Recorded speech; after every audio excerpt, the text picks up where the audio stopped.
Welcome. I actually first met IEEE or was involved with it about 27 years ago in Washington, D.C.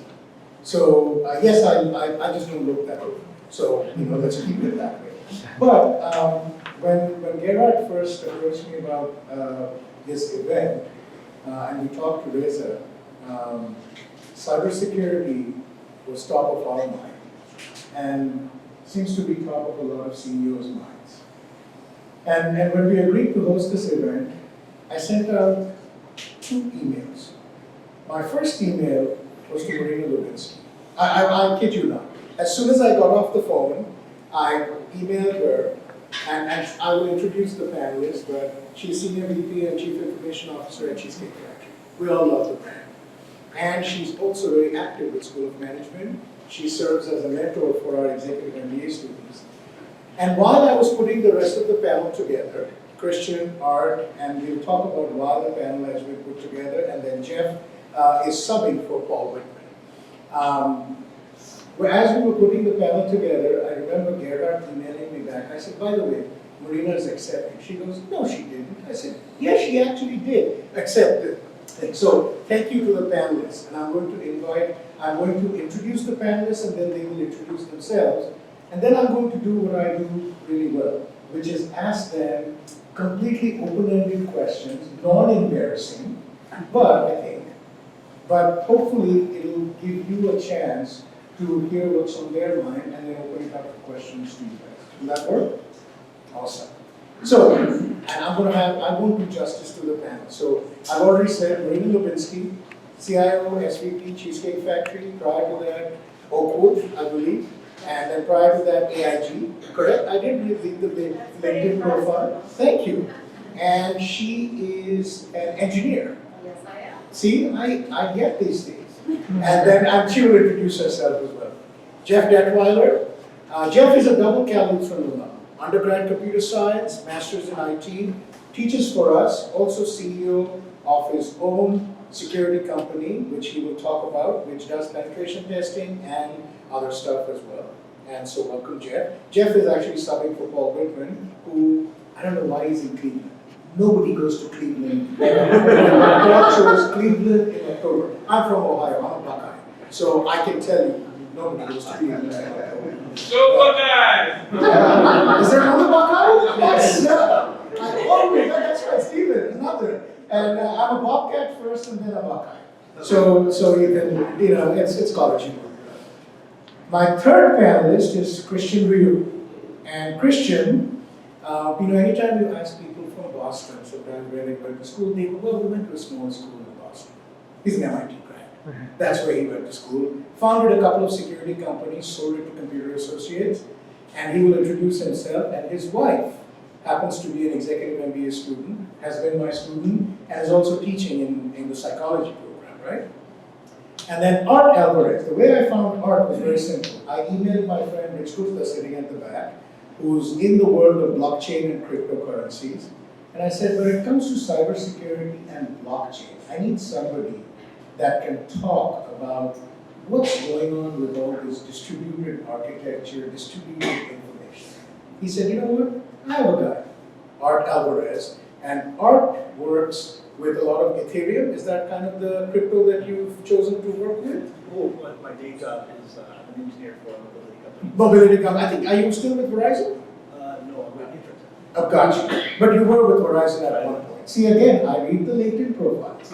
And so I will have, if Marina, if you could just kind of say a little bit more about what brought you to the session.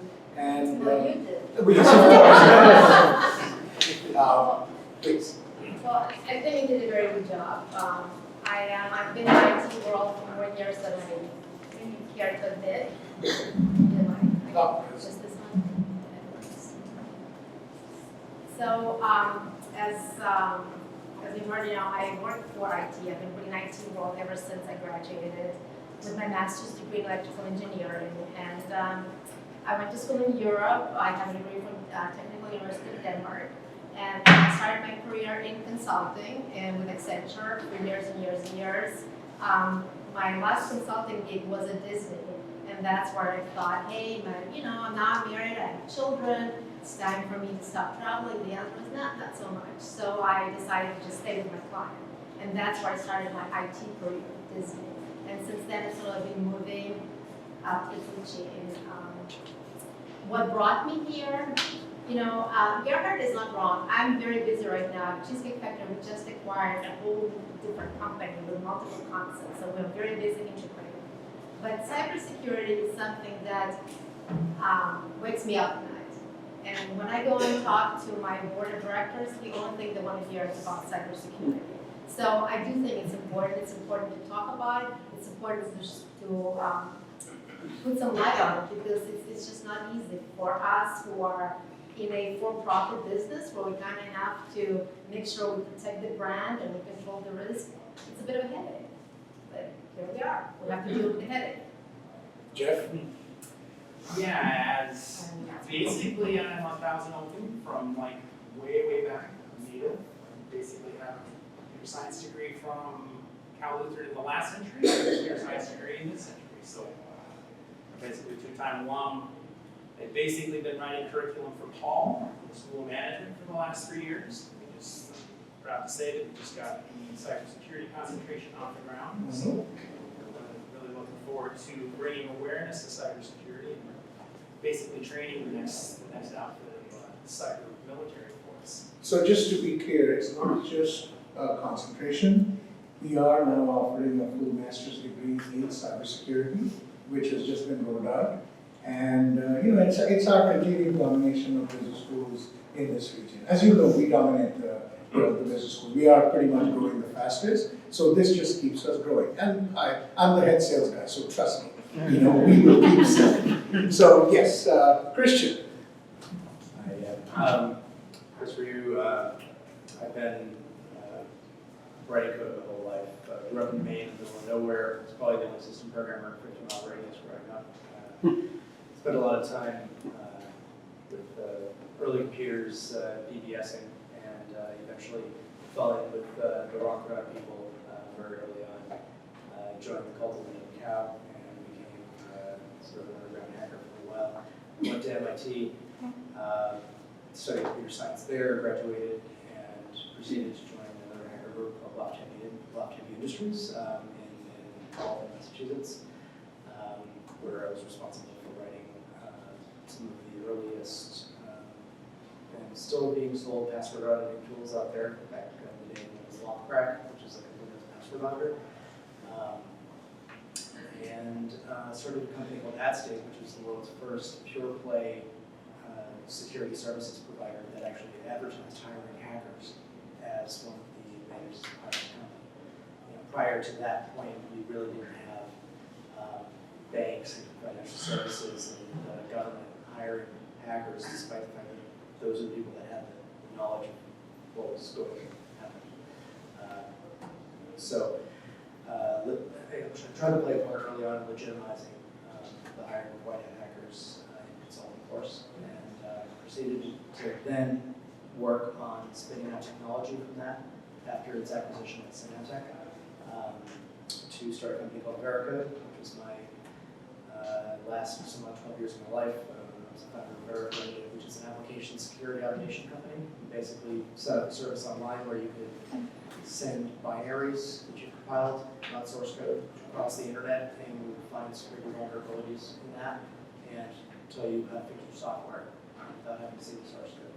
So it enabled the SaaS model, the software as a service model, for scanning software that people had been writing for security vulnerabilities. So I sold that company to CA Technologies, and then CA got bought by Broadcom and spun Verica and Echo. So in the middle of that, I just popped myself out of there before I went too crazy, and ended up moving out here to start a family and figured what's up. That's my story. Thank you, Christian. Art. So can we ask panelists to speak into the microphone because people are close to the microphone? Good evening, everybody. So my name is Art Alvarez. From California. I studied information systems and finance at Cal State Los Angeles. In 2006, I left school to pursue home loans. in 2008 that it turned out so great. If you remember the financial crash in 2008. After that, I turned to technology. So I joined Verizon, and I worked there as an account manager for enterprises. Stayed there from 2007 to 2014. It was about 2014 where I discovered the Bitcoin white paper. From then on, it took a hold of me, and I went down that rabbit hole and been there since. After I left Verizon, I went to my current company, which is a mobility management company. We manage mobile devices for enterprises. So our business model is twofold. There is the financial side, where we manage the spend for enterprises, right? And every company has their carriers, be it Verizon, AT&T, we manage to make sure that their data usage is under control and that their spend is. The other side, which is the side that I lead, is the technical side, where we manage the mobile devices that are out in the field for these companies. We install their security software, we deploy mobile device management into these devices, now we are looking into the future in regards to what's happening or what will happen with these devices going forward, especially when it comes to blockchain and cryptocurrencies. Thank you, Art. So I'll start with, I did warn Marina that I would start with her. I actually have this written here.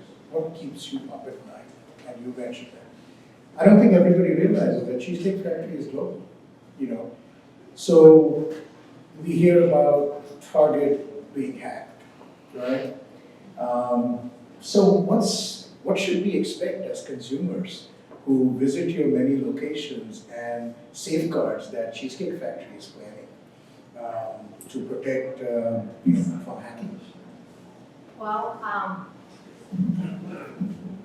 wish I had an answer for you, but I don't think there's any silver bullet. If you think about what's going on, a lot of things are going on. There are hackers, there's ransomware, we're all on internet, there's Internet of Things. We have industrial commercial devices on the internet right now, we're all over. So it's not the question if we're going to be hacked, or if we're going to have something happen, the question is when. And so my job is really to manage the risk and make sure that we are covered on many, many fronts. One of them being the human element, because frankly, the social side, the people side is the weakest link in the whole thing. So I don't know that I have an answer. We're trying to do whatever we can. We're trying to not have any credit card information stored. We're trying to have whatever sensitive data we have, and we do store, it's encrypted. We make sure we keep up with patches. We make sure we have the network hygiene in place. We do phishing exercises. We do proactive penetration testing. Can I say with 100% certainty it will never happen to us? I can't, but I can only manage that risk the way we're doing it. Thank you. Jeff, so recently I heard about a company based in Serbia that you can hire for $25 a month on retainer, where they will stalk you for months on end before they finally deliver a ransomware. And this was at the last session, and this was at a VICA session that I was at when I learned about this. You've been doing penetration testing work, business scenario analysis work. What's this world that we're going into? Well, basically ransomware is ready to come get you. And if you basically don't get it from the Serbians, you basically... By the way, I don't want to pick on the Serbians. This just happens to be that this company I heard was based in Serbia. You basically can go to the dark web and get it, and basically execute something so someone will get a ability to ransomware on the spot. So ransomware is easy to be had. Pretty much teenagers can build it and launch it. The problem with us is that basically what we need to do is we need to basically be proactive where we can be, but we also need to be reactive. That is, we have to have a plan when they do come for us. Off-grid backups are pretty much the answer for ransomware. Basically take your backups and move them off the network. So the ransomware guys can't get it. It's- Penetration testing. There was a time when, at least, I would often try to avoid it because it cost me money, right? And if I had to cut it, I would be that was it. How often first off, can you describe what penetration testing is for the layman, and how often should companies today be doing it? Penetration testing is really the act of looking at your network from the outside and basically see where the vulnerabilities get in. And unfortunately, the way our perimeter is evaluated is that we have many, many ways to get to the enterprise or whatever networks that you can connect to that makes protecting that perimeter a lot more difficult. So the number of ways or the attack, what we call the attack surface, we basically need to penetration test or at least examine our network at least on a yearly basis. Just because our networks are always growing. We're always adding more ways to get in, basically adding more devices on the inside. So that just means that we need to take a look at those things and make sure there's no open holes that the bad guys get in. Christian, Yes. assume you're starting Veracode today. Okay. What services would you be adding today? Do I get my hair back? The hair's gone, so Okay. what would you do differently today now that this cybersecurity is kind of on us? And 12 years ago, probably not as prevalent as today. Yeah. What would you do differently? Well, the things that I learned early on that I wish I had known, that I would definitely do differently now. Let's say, Veracode, just so you know, is an application security company specifically. So it's for people writing code or purchasing code. It's not a network security company, so we don't do penetration testing. We have a small penetration testing group, but it was mostly for just getting sales of the AppSec product.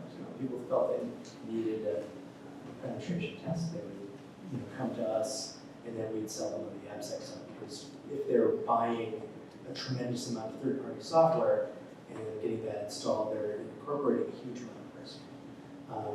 So we started off focusing pretty much solely on the code that people were writing, and not necessarily on the stuff that they were integrating from third parties. These days, I think the integrated risk of third-party risk, purchasing code from another place or incorporating open source or using a language like Node.js, which is extremely popular, but almost everything you write in it involves a tremendous amount of third-party code that you didn't write. That's where the bulk of the risk is coming from these days. It used to be that you would write 80% of the software that you run, and the other 20% would come from the libraries and the operating system and other system components or compiler or whatever. These days, you're probably writing 20% of the app and incorporating it a good 80% from who knows where, and you don't have control over how those modules, those components are being looked at for security vulnerabilities or other things. You don't have control over that. That said, for convenience, we've whitelisted a whole lot of otherwise unknown or untrustable ecosystem. So these days, I would have started with a third-party risk problem, because I think it's a bigger problem than half the code people write themselves. It's when you integrate a huge amount of risk from who knows where.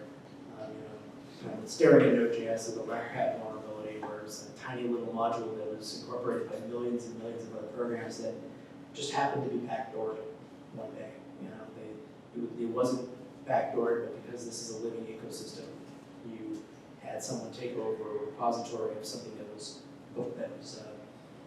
incorporated very widely and make modifications to it so that the downstream changes to millions of programs resulted in all of those programs getting compromised. The age of automation is on us now, and it's a whole lot easier to automate an attack when it's a vulnerability in an extremely popular third-party package than it is to go and hit every single web property that's out there. If you can hit one thing and get millions and millions of sites as a result, then your attack's going to be far more successful. In fact, you don't even really need to know who you're attacking at that point. You can just go own everything and then go sit through the results and figure out what's of value in your haul. The types of attacks that people are doing are you have nation states doing one-on-one type attacks where they have a very specific target, but you have 14-year-olds that can take over millions of websites, and then just sift through and figure out what's of interest. So the risk is all over the place these days, and I would definitely be focusing more on an integrated risk than the things that the homebrew is home code. Fair enough. All right. I read that same white paper in blockchain. Even bought Bitcoin at 16,000, so clearly wasn't very smart that one. It's at 3,000 today, I think. But we're not talking about my investment strategies. We're talking about blockchain. Now, everything's going to be distributed, right? That's the whole thing about blockchain. Information travels. I own my information. My healthcare information should travel with me. I just came back from China. Technically, if it was, my healthcare information should travel with me. That worries me because now my security risk just got multiplied into every place where this information travels in a distributed ledger that I don't control. I don't even know who's mining it. So I put an app on blockchain. Now what? Did I just multiply my cybersecurity risk by the number of places it's not distributed? What do I do? Okay, so part of that is right now, in terms of, let's say, your medical records or your even your Uber rating, your 5-star Uber rating, your Airbnb, everything like that is currently silent, right? What blockchain offers is the ability to agnostically and privately take your information, right, your identity, and have it served as you see fit, right? The security risks when it comes to that, just like with anything else, it's a matter of protecting yourself. It will take a little bit of education initially with this nascent technology, right? But as things move along, it will get easier to remember not only your private key, but maybe your secret in order to protect your information, right? In addition to that, because you are removing that information from a centralized company that owns your information, now you own the information and you decide who gets this information because you are the one who decides that I would like, this hospital to know what my medical records are, but I don't want someone else knowing what it is. In regards to that, yeah, I mean that's basically it. So you just said that I became my biggest security risk, right? Because now I own the thing. So in the past, I could rely on the fact that Marina, that has thought this through, has protected my data. But now I just said, you know what? I'm the best custodian of my data, right? Because that's the thing, and I'll decide. So now an application has to be developed on blockchain. I'm deciding, Marina, how do you respond to that? That the consumer now will tell you how their information can be stored, used, and not. How do we react to that? It's an interesting question, but if you think about it, we're already doing it. I mean, think about, California Data Privacy Act. You are responding to emails. You're giving you information. You're putting your username, passwords, and whatever else is out there. You're willingly giving you this information. So I do think the burden is on both of us to make sure we're protected. I can certainly do my best, but there's that whole policy side of it where you need to be aware. And that's where you see these pieces of the websites that come up and say, by the way, this is what we're doing with your data. So I think the responsibility is joint. It's not, I want to protect my company, I want to protect my brand, I want to protect my guests and my customers, but you are equally responsible. So there was, if I could just say one thing, right? So you understand how blockchain works and how it incentivizes people to secure the blockchain. All of a sudden, I can see individuals now will be incentivized to secure their own data. If I, as a validator on the network, I have my information is there, all of a sudden now there's some value there. right? I'm now receiving either an issuance from the network, right, in which I am gaining reward for maintaining this network. In the event that, well, with that, that means that I can now protect, I'm more incentivized to protect my own data. So you start seeing people now, they will actually make a password that's not password 123. People will now take ownership of their information, and as opposed to relying on a third party to do it. I think that third parties have constantly shown again and again and again their irresponsibility with our information, starting with Facebook, starting with things like Target, our credit card information. They're already taken because it's coming from a centralized location. However, you put it out on a distributed ledger where everything can be verified pseudo-anonymously. So people can see, hey, this person is who he says he is, yet I don't know exactly who they are. I think that is where the value comes from. So clearly, a blockchain, sir, he will convince you that blockchain is the way to go for everything. We get it hard. But by the way, I don't disagree with you, but let's challenge that. Marina mentioned something, which is, she said a lot of this is also people, I think was a comment. So if we go back to our old people process technology, right? Consultants live and die by people process. Cybersecurity, if you were to take a percentage between people, process, and technology, and people including training, how would you say protection should be offered, responsibility-wise? Three have to add up to 100%. Well, I don't have a percentage number for you. I do know my biggest challenge is people.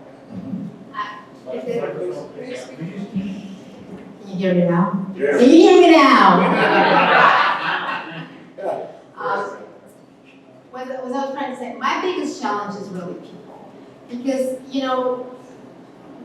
we can protect our networks and we put controls in place, but at some point in time, if you put way too many controls in place, you can't really do your job. Now you have to jump through hoops to do something. So it has to be practical. But when you start allowing for that practicality, you have to make sure there's awareness. Because we are our own enemies. If you think about, somebody told me you can't protect from stupidity.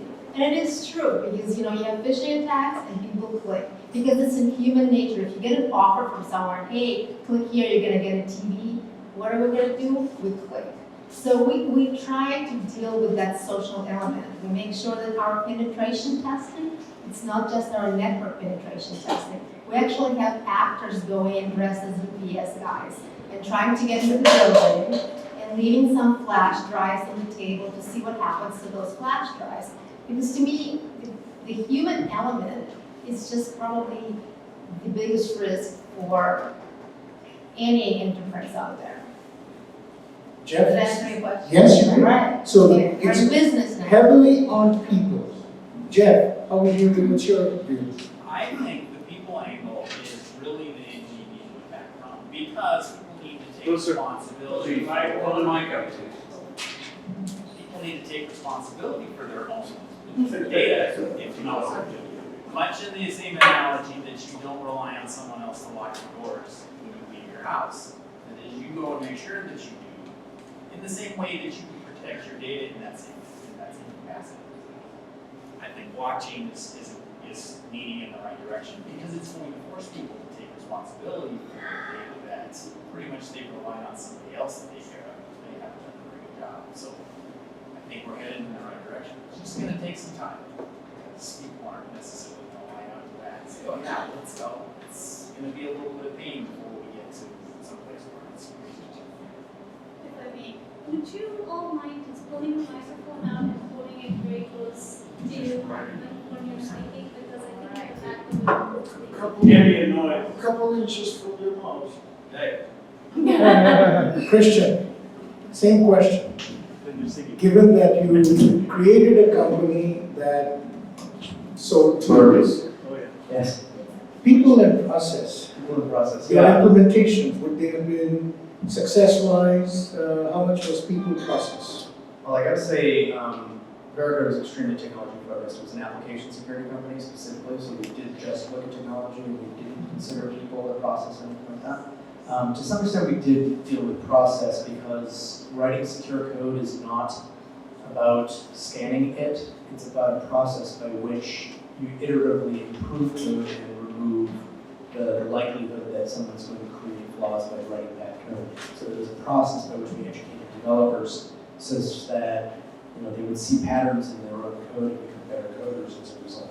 That said, you could trust, but you had to verify. There had to be an automated mechanism wrapping that would catch the bugs before they went out the door.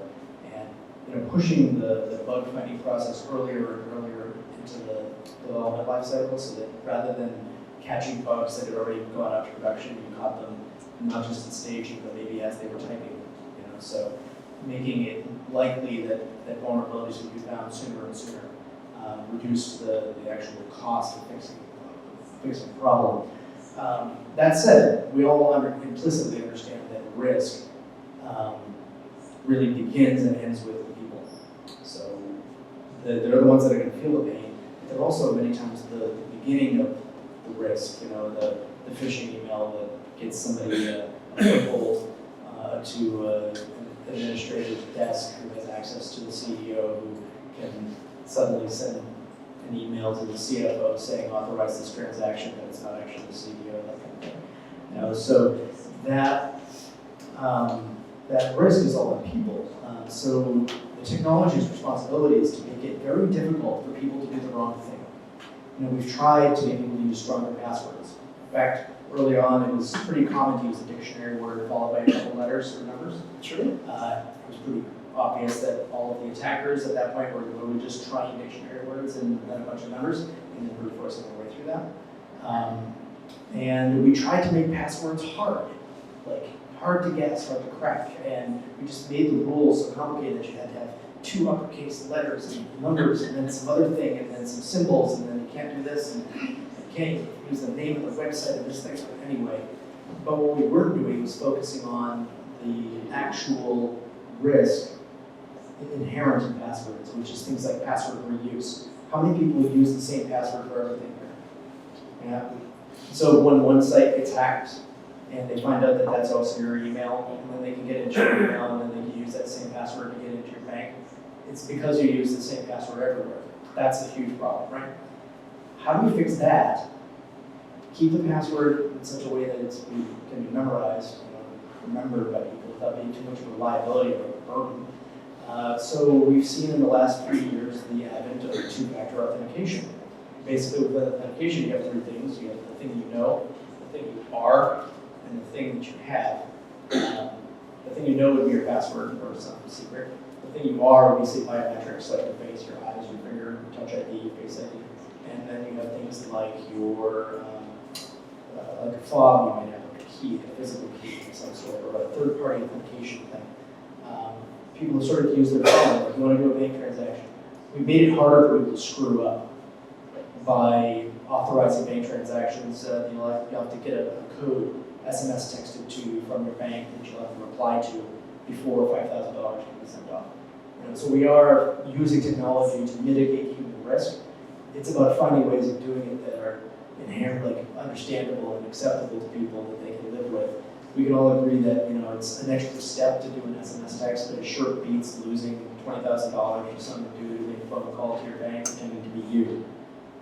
That said, if anyone's interested in learning why your phone should not be your second factor, you can talk to me after this talk and have a little conversation about why SMS isn't secure. So that's a great segue to Art. Art, you've been working with telecom for a while. Mobile phones now are the way we seem to be doing everything. Cybersecurity, risk multiplied. What are the common things that happen, bad things that happen on your cell phone? Okay, just to piggyback on what everyone's saying here, yes, education is key. The human element is always the weakest link in any network. And it starts with education. People need to learn not to use SMS to 2-factor authentication. We use, or what I actually encourage a lot of the IT companies that I work for, to use an authenticator application such as Microsoft Authenticator, Google Authenticator, And what this does is every 90 seconds it spits out a different code. So that when you type in your password, it's going to ask you for this 6 to 7 digit code, you put it in. In 90 seconds, that code is gone. It's a different code. That helps mitigate a lot of the risk, right? On top of that, when we're talking about blockchain, with mobile, SIM swapping, right? I'm not sure if it's penetration testing, if you guys doing social engineering. The carriers, Verizon, AT&T, T-Mobile, their security is, excuse my French, it's with shit. It is awful. They will give your. That's a very technical term. It's like They will gladly hand over your SIM to the hacker. The hacker will take your SIM, right? Put it into his phone. And all of a sudden now his SMS, your two-factor SMS, now goes to the hacker. Can you explain what SIM swapping is? Yeah, it sounds like a little strange. So SIM swapping. Yeah. I have some crypto wallet, Okay. or in an exchange. Sure. One of the options for logging into the exchange is to use an SMS two-factor authentication, which means that when you log in, the exchange will send a text message to your phone to authenticate that you are the person logging in. Right? Now, if you're a high-profile individual, if you're flashy, if you're telling everybody, hey, I have all of this crypto, I have all this money, you are a carrier. With that said, people now know your name. Very simply, we call any carrier pretending to be. As a matter of fact, there was recently a penetration test. A woman called into the carrier. She was playing a YouTube video, a crying baby. She calls the carrier frantically, saying, "Hey, my husband, he's incapacitated. I need to get access to his account because, it's just an emergency. The baby's dying." You can hear the rep on the call, struggling and basically kind of frantic because gave this woman complete access to this person's account. Now, what they can do is they can now jump into the account and switch the SIM card, which is what provides the service right from one phone to the other. You take the SIM card out of one phone, put it in the other. Now, all of a sudden, all the phone calls, all the text messages are coming to the phone that the hacker has in it. And from there, they log into your exchange. They get a text message and refund your money. Sounds not fun. Jeff, I was looking through the curriculum that you designed for the Masters in Cybersecurity, and you have a course in there called Ethical Hacking. I always got a kick out of reading the word ethical hacking at the same time. On the same, yeah, seems like an oxymoron, right? Like a fun accountant. No, I mean, that's not fun. I mean, accountants can be fun at times. What is ethical hacking? Well, ethical hacking is really the process, you can call it penetration testing, but basically the bad guys and the black hats out there have a skill set and certain tools that we need to understand.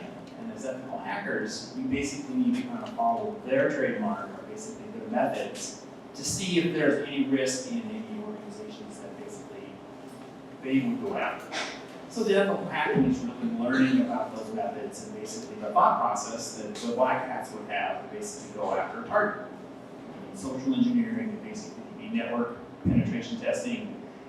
There's a whole list of things that you have to go through to basically make sure that an organization is safe, and ethical hacking is just looking at that from the bad guys' eyes. Okay. I'll do two more questions and then open it up. The final question, I'll have you guys think about it while I ask the second to last, which would be what are the top 3 messages you want to share with the audience? So I'll have you guys think about that while I ask the second to last question. Art, we'll start with you. So if we were going to do this session 5 years from now, what questions do you think, what do you think will have happened that we should be talking about today? 5 years. So we are now in 2024. What do you think the world of cybersecurity is going to look like? How many different types of hacks and clever schemes do you think people are dreaming of that you think will happen? You, crystal ball. Christian, he wants the microphone. Christian, he wants the microphone. That's okay.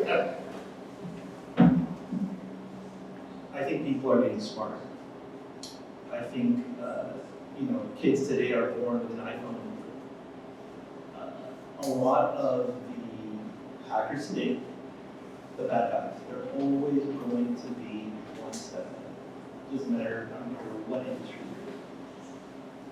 you're in. In 5 years, I see, in regards to cybersecurity, I think people are going to smarten up. I think companies are going to realize that their IT, is probably the one, if not the most important business unit in any enterprise. And I think every major IT and big tech will be at the most important part of any company.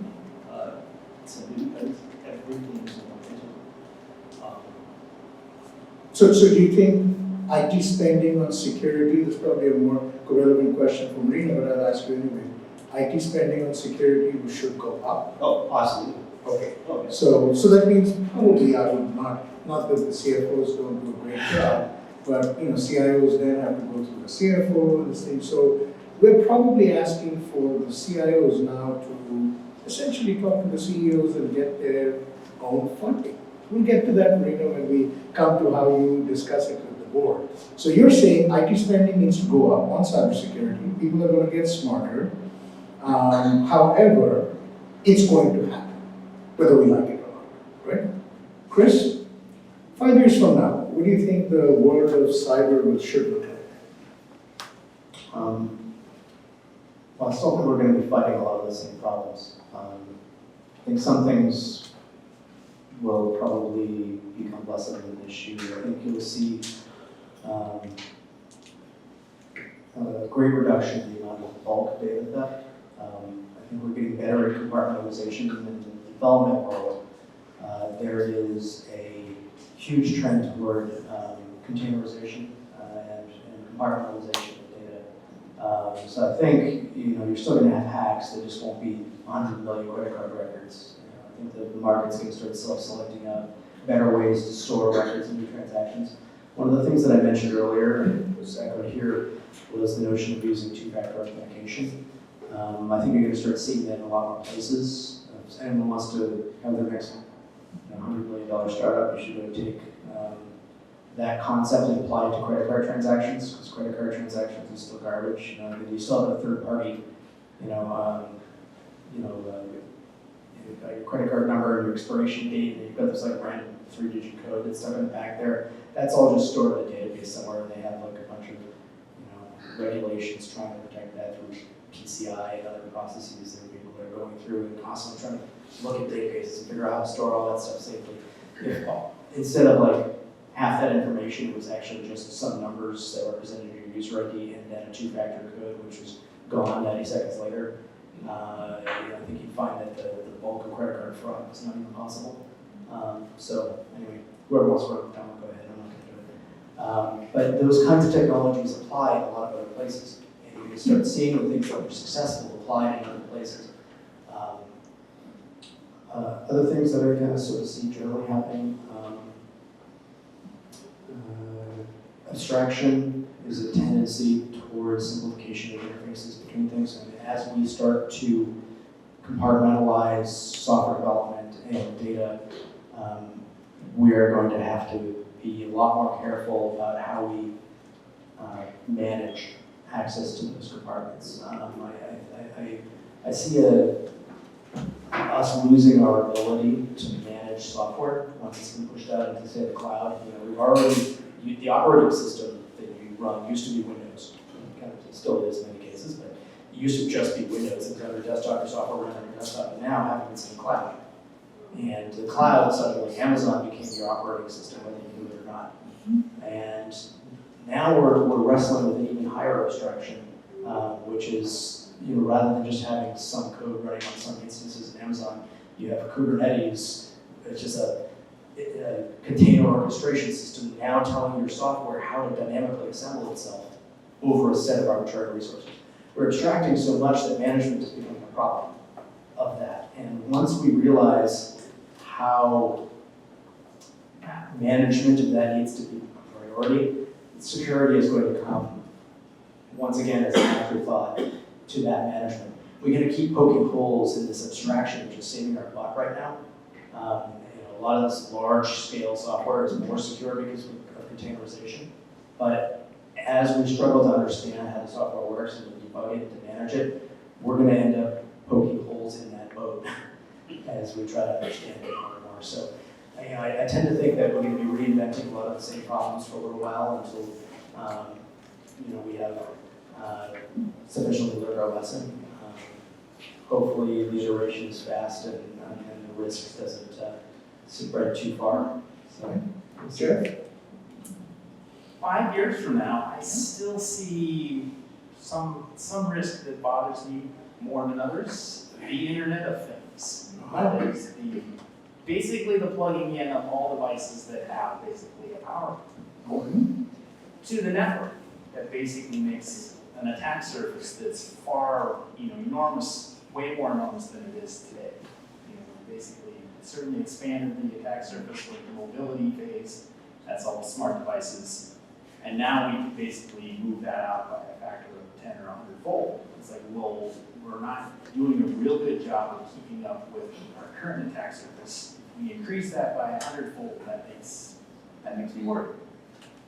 Okay. So I think, in answer to that, the makers of some of these devices have to take some and share some of the responsibility. And they need to put a security posture into some of those devices, so that, and not necessarily just like default passwords, because those default passwords never get changed, and therefore they're still, highly attackable or unhackable device. So we need to have, and it really comes back to awareness and responsibility. Okay. And just to be clear, given, and this is the California Act, right? Remember that Masters in Cybersecurity? If you went through the program, you know exactly what Jeff was talking about, and you'll get a huge job. So any of you have kids, friends, family, and students, send them to us. And now in terms of Marina. 5 years from now, Marina. I don't think it's going away, that's for sure. I think 5 years from now, my budget will increase. Okay. For sure. I do think, I agree with pretty much everything said before. I do think there's Internet of Things. And if you even think of the business, we're making food. We have ovens, but guess what? They are Internet enabled. So what happens if somebody hacks into that?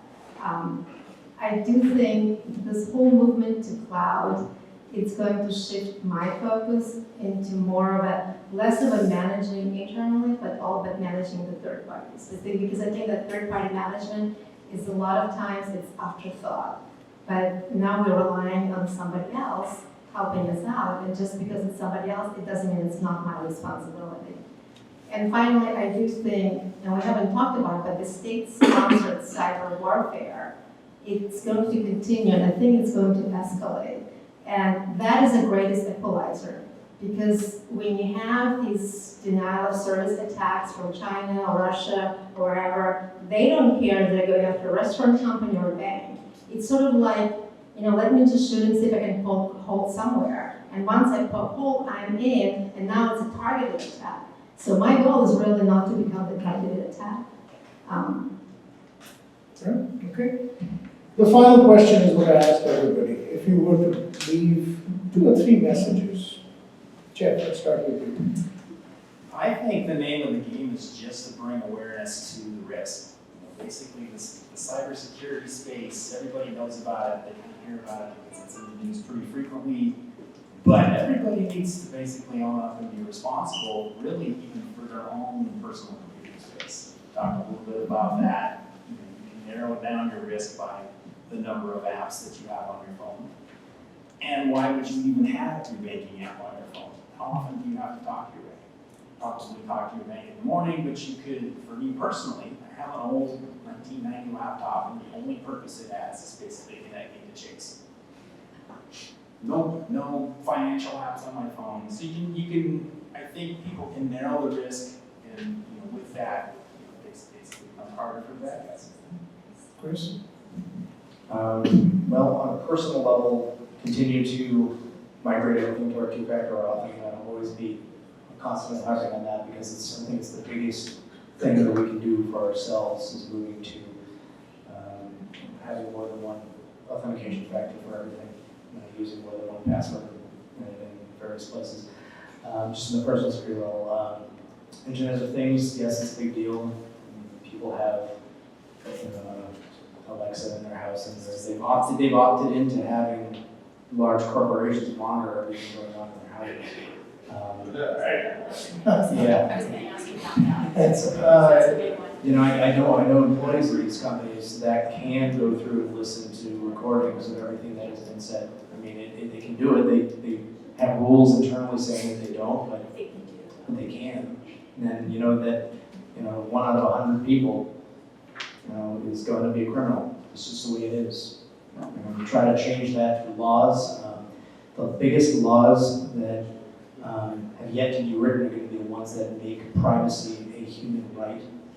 So I would say continue to push in the legal direction to get your rights to privacy encoded in law. Support the Electronic Freedom Foundation and their efforts to safeguard people's privacy. When many people still make the mistake of confusing privacy with secrecy. You want privacy, like you don't want people spying on you in the shower or something like that.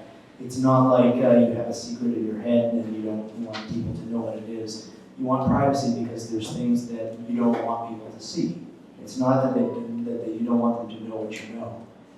So getting the public educated on the difference between privacy and secrecy is important, because every time you have that argument with somebody, well, I don't have anything to hide. You do. Everyone has something to hide. You probably break one federal law a day without realizing it. This guy is like Darth Vader. So let's just assume that the records of where you went after work should be your complete and total your privacy. You don't need to be sharing that with a random engineer at Google who has to be tracking you in ways. So make the effort in the legal department, the ability to demand and eliminate your records from companies that claim that they're their property. Your data should be yours. We have sleepwalked into allowing Facebook to think that they own our data because we've used their systems. That can only be changed with law. Policy. Policy is the big deal, and policy under data is going to be the biggest things we can. They did it in Europe. If you look at GDPR, the European data privacy standards are way higher than here in the United States. We can start by doing what they did. So. Art. So just to take a look at this from blockchain perspective, on a macro level, obviously we just went to China. And anybody that's been to China understands that most things that are purchased in China is done through a mobile application, either WeChat or Alipay. I think that not having a banking app on your phone will restrict. I think it's not practical. With blockchain, your phone will be your wallet, it will be your identity, it will be your companion for everything. In the event you lose it, that's fine. If you know your seed phrase, grab another phone, load your app, with your seed phrase, all your applications will be there. Blockchain and cryptocurrencies is the next logical step in the evolution of money. Learn where this is going. Understand where this is going, and understand that, as Chris said, own your own data, own your own finances. You shouldn't have to depend on a bank to tell you how to manage your money. You don't need permission from a bank or any third-party institution to how to manage your data, how to manage your information, and much less how to manage your money.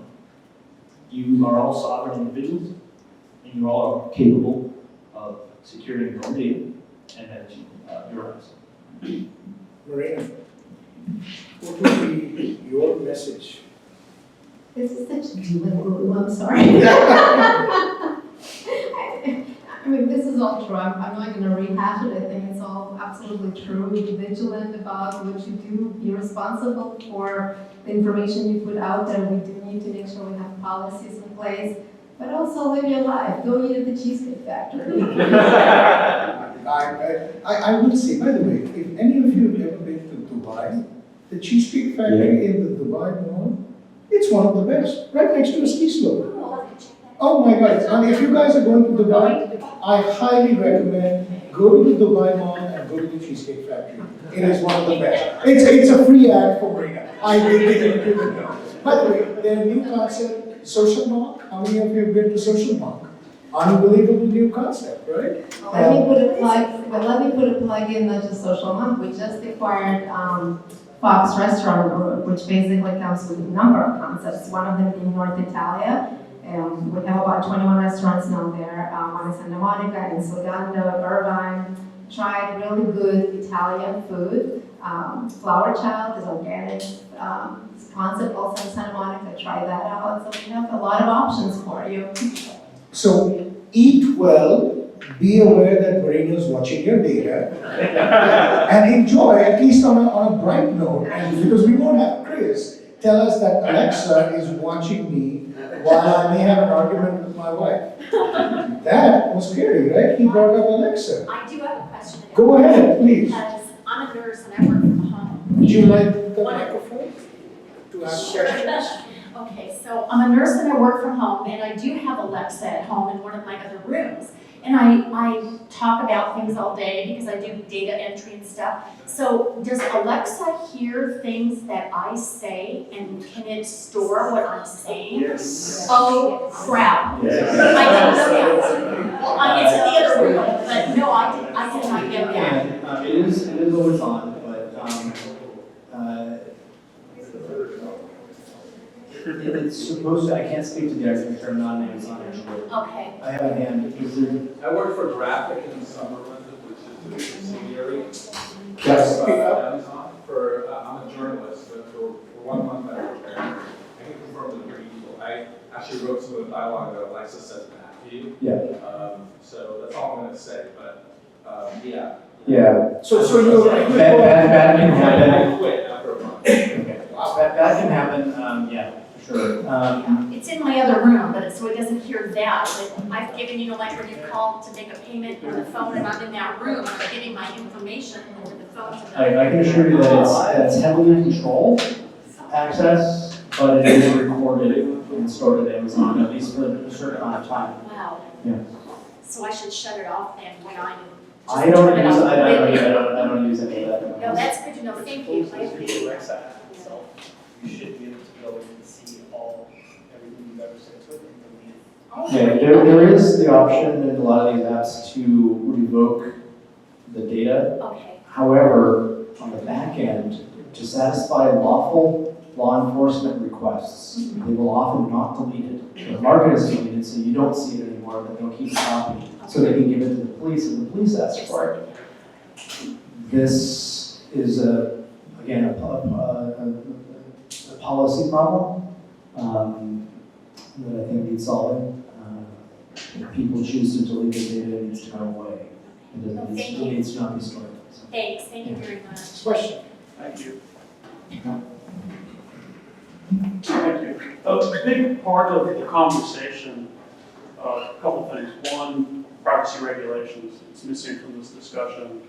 The European Union General Data Protection Regulation puts a lot of power of consent, revocation, et cetera, back to the end user consumer. California Consumer Privacy Act, which is starting, it has a lot of the same principles. However, consent is opted in California automatically, whereas you have to opt out and make your selections. The driving factors are risk, and specifically I would envision the Cheesecake Factory. Your growing budget is most likely due to risk for a few different reasons. Financial risk, reputational risk, and maybe technical risks. Canada has a privacy regulation, Nevada's coming out with one, and New York State is coming out with one, Australia, Singapore, every major jurisdiction is coming out with a privacy regulation. In the US, we're just not harmonized state by state or at the federal level. But the driving force, in my opinion, as it relates to cybersecurity and instilling private cybersecurity is the risk of fines to the corporations. The larger corporations are paying attention. The small entrepreneurial companies are not. And that's a fundamental difference between General Data Protection Regulation and the California Consumer Privacy Act, because everyone in Europe, any business, if they collect any information from anyone within the jurisdiction, has to comply with the GDPR. California has thresholds, $25 million in revenue, 50,000 data collection points, and there's one other and I can't remember. But the bottom line is there are so many exemptions within the California reg that we're going to have the situation where it's going to be the have and the have-nots, unless everybody instills this concept of, and to all the entrepreneurs, to all the engineers, privacy by design and privacy by default. Good point. Okay, question back there. Reza? Way back. Thanks. So this question might be a little bit dated, but it's about the concept of rootkits. Yeah. So rootkits are particularly pernicious because obviously they can hide files that are not visible when you, let's say, click on a folder, and they can also hide a program that's running in your processes. When you click on the processes to see what programs are running, you won't see it. So these are programs that are maliciously written to hide files or executing programs from the OS or from the visible, from people viewing it.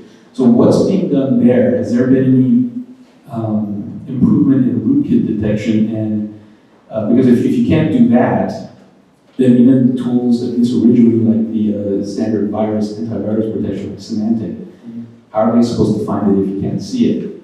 Any comments on that? Yeah, there have been a lot of improvements in that space. The name rootkit comes from the old Unix superuser named root, which basically was a delineation between the operating system and users who had limited privilege. The trend these days is toward sandboxing and containerization, so that you have multiple levels of nested security domains, such that when you run, when a regular user logs in, they're not one level away from the root anymore. They're many levels away from root. So getting a rootkit to install in the highest level of privilege in a computer is a lot harder these days than in previous iterations in years past. It used to be that if someone compromised your web browser, that they were probably one other small elevation of privilege away from being able to install a rootkit. And back in the day, if you were to Awesome Machine or something like that, it was immediate. When a virus took over your computer, the whole thing was compromised, and you were basically screwed.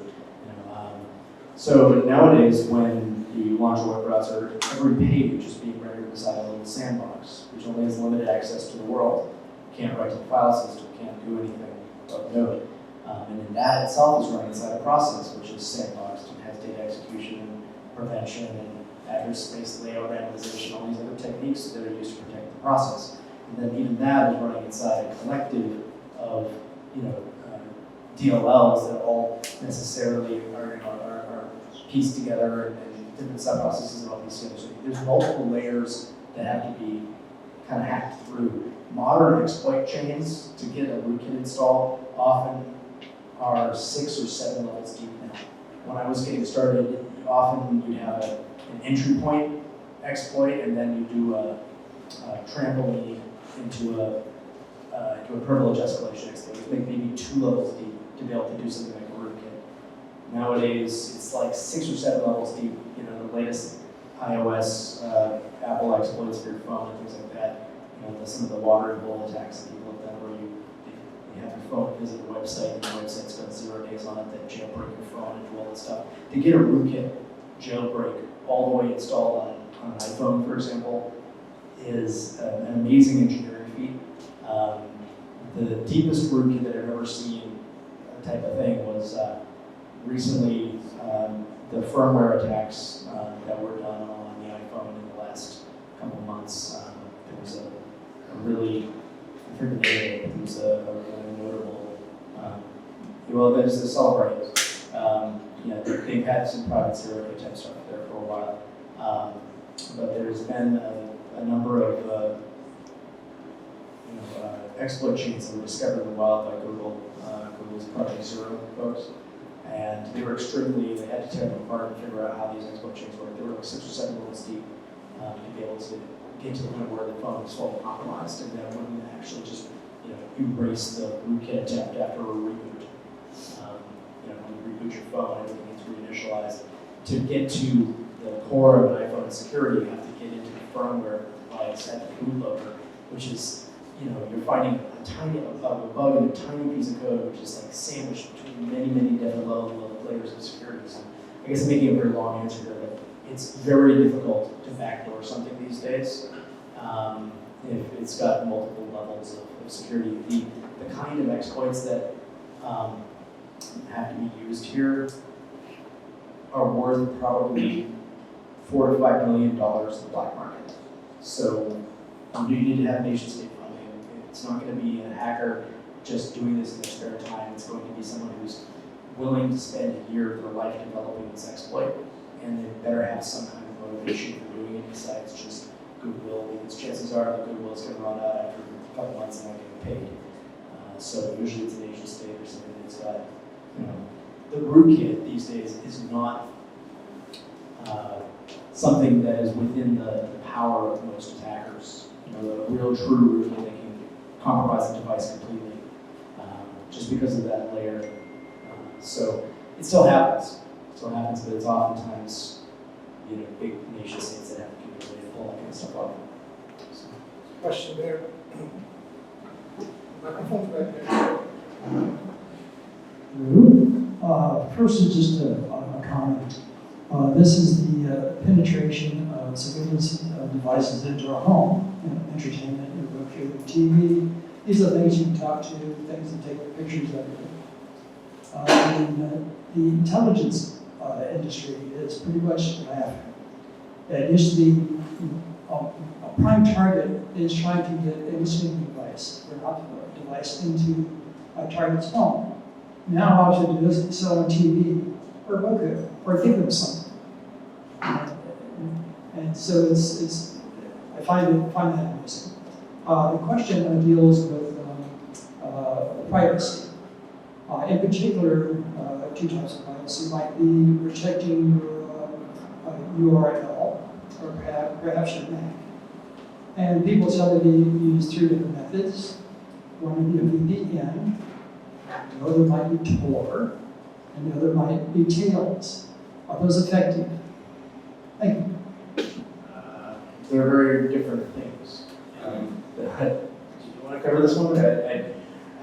Tor and a VPN are kind of similar in a way. Tails has nothing to do with either of those. Tails is an operating system used for penetration testing that is used by white hat hackers and black hat hackers who like to have a common tool set that they use, put a bunch of good hacker tools in your pocket.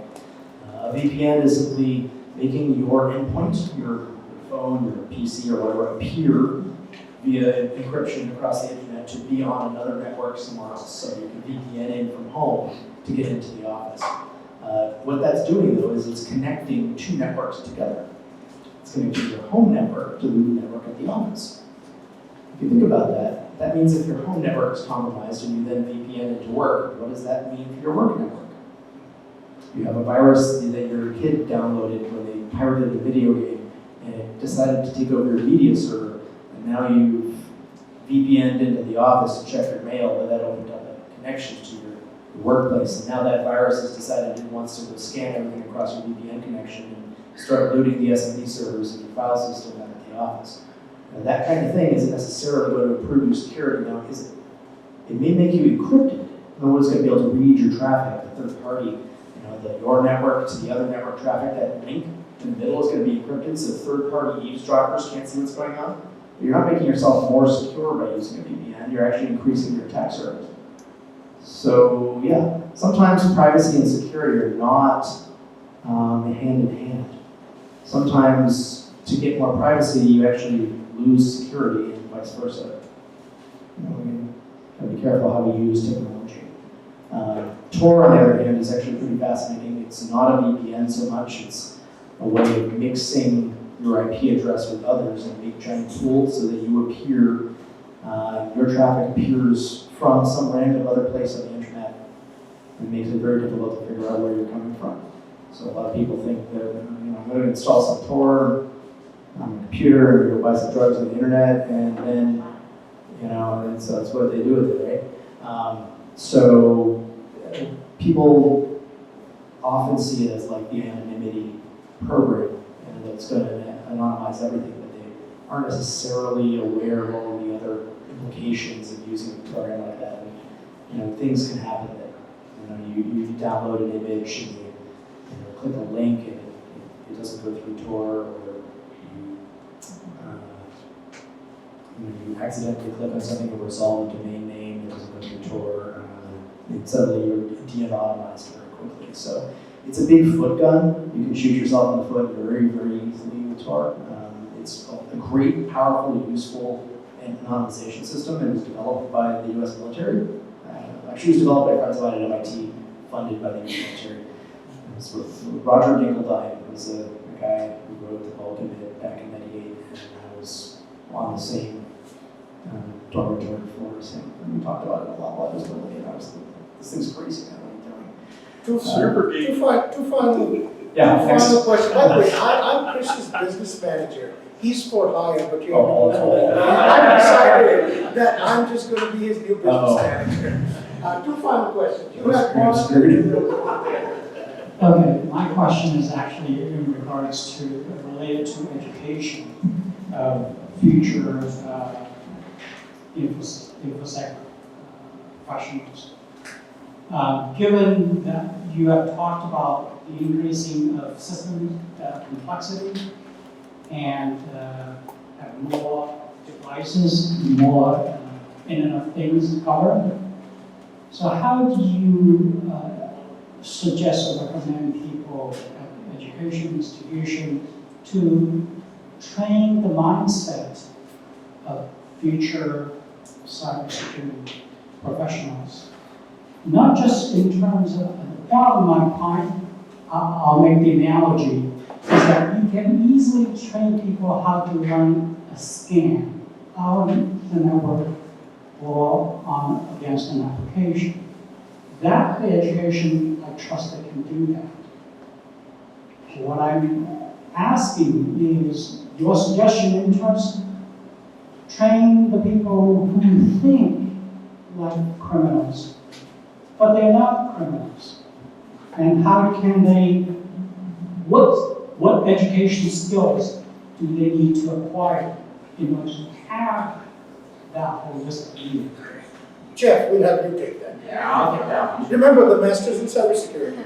Exactly. Well, basically it all starts from awareness, understanding what the attack surface is, what the risk is, and if you hang out in my classes, you're going to get a dose of scare factor. That is, people don't understand how much at risk they are and what things are hackable, what things, your cars, pretty much anything that is a mechanical device is hackable and we're at risk. So building the skill set is really secondary. Once you understand what the risk is, you can basically build the skill set pretty easily, either through an institution like us, or there's lots of resources on the internet that have very well published and produced basically videos on nearly any subject of basically cybersecurity and or ethical hacking. But of course, nothing is detailed as what you've Nothing as good as coming to my class. And then last question over there. So I can speak up. So I got two quick questions. One is for Marina. Marina, have you been challenged by the board not to give you the funding or by your finance person? And how did you approach that challenge? And how much did it grow by or shrink by? Well, the interesting, there's this thing called fear factor. So, when I go up to the board, I really have to explain to them what happens if I don't get the funding. And I think that kind of opens all the doors, because no one wants to be responsible for not funding an initiative that can, damage the brand. Because, we're all about our brand, we're all about our guests. So, you kind of explain why it is that you have to do it, otherwise what will happen if you don't, and it becomes a very easy conversation. And maybe I'm just like convincing, I don't know. So you get a small pushback, but then the fear overrides that pushback. So my other question is for Art. Art, I've been testing software for 10 years. And I can tell you, I focus a little bit about security, but mostly it's features and functionality. I don't know what I don't know, right? And in the case of blockchain, what things are you guys thinking about that seem on the surface like, hey, this should work, but you've seen that it hasn't worked, or you're thinking like, 2-3 years ahead, where things are not coming together the way the white paper talked about it, but you're seeing through something. So this is really nascent technology, right? When it works, it works. However, a lot of these dApps or these decentralized applications, there are sometimes vulnerabilities that at the time when they're being built may not be noticed by the developer. It's important to at least employ code auditors to audit the code very methodically. And I mean mission critical, because there's a lot at stake with these applications. There's a lot of money floating in these applications. And if you are familiar with the history of blockchain and Ethereum, the DAO was hacked, locked up $2.5 million. No one could access it, basically just vanished. Those things are still a threat. Going forward, people learn about those landmines and know, learning from the past. Going forward, you know what mistakes not to make. But just like with any industry, the pioneers, the first people there, are always the people getting shot in the back of the arrow. The first people who landed on this country, the first people who, they're the ones that accept that risk. But as the technology progresses, you're going to find that this is going to be, they're going to smooth out all the kinks. But I think auditing is extremely important. So in the spirit of good moderation, it is exactly